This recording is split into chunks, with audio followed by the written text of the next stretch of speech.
বৃষ্টির দিনে আশ্বাসের কাজে বেরিয়ে কি অবস্থা।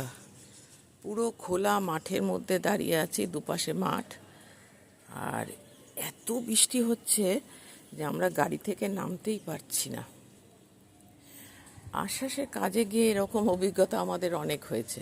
একবার নেওড়া রামকৃষ্ণ মিশনের গেছিলাম আমরা, সেখান থেকে আমাদের ক্যানিংয়ের একটা গ্রামে নিয়ে গেছিল, অনেকটা ভেতরে, প্রায় 10 কিলোমিটার মতো গেছিলাম রামকৃষ্ণ মিশন থেকে।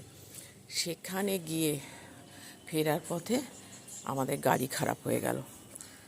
একদম পুরো মাঠের মধ্যে দাঁড়িয়ে আছি, তারপরে আবার রামকৃষ্ণ মিশন থেকে গাড়ি পাঠিয়ে আমাদের ওখান থেকে নিয়ে এসে একটা জায়গায় ছেড়ে দিল, সেখান থেকে আবার গাড়ি ভাড়া করে আমরা এলাম।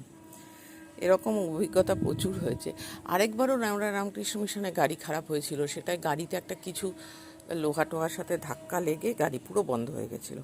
সেবারও অন্যদের গাড়ি ছিল, সেই গাড়ি করে আমরা এসেছিলাম। এরকম আমাদের প্রায়ই হয়, প্রচুর অভিজ্ঞতা আছে। তবুও এই যে কাজগুলোতে যাই আমরা, কিন্তু অনেক দূরের দূরের গ্রামে চলে যাচ্ছি, কিন্তু ভালো লাগে মানুষের পাশে গিয়ে দাঁড়িয়ে মানুষের সাথে কাজ করা। এটা একটা অন্যরকম অভিজ্ঞতা। আরও একবার আমরা কোনো একটা বৃদ্ধাশ্রমে গেছিলাম, সেখানে আমাদের গাড়ি একদম সেই পাকের মধ্যে বুজে গেছিলো। সারা রাত সেই ড্রাইভার সহ গাড়ি ওখানেই ছিল। আমরা কোনো রকমে অন্যভাবে ফিরে এসেছিলাম। পরের দিন আবার ড্রাইভার অন্য লোক টোক দিয়ে গাড়ি কোনো রকমে তুলে তারপরে নিয়ে আসে।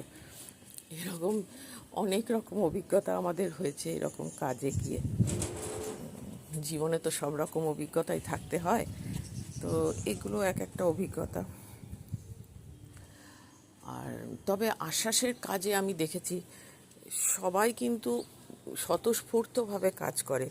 যতজন আমাদের এখানে মহিলা আছে যারা বেশ বয়স্ক আমাদের, কিন্তু তারাও কিন্তু সুন্দরভাবে এগিয়ে আসে এবং কোনো রকম কোনো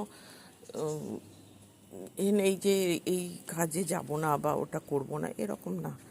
সবাই এগিয়ে আসে এবং এই এগিয়ে আসে বলেই বোধহয় আশ্বাস এত দূর পর্যন্ত এগোতে পারছে। এখন 6 বছর হয়ে গেল, তাও আশ্বাস নিজের গতিতে কাজ করে চলেছে।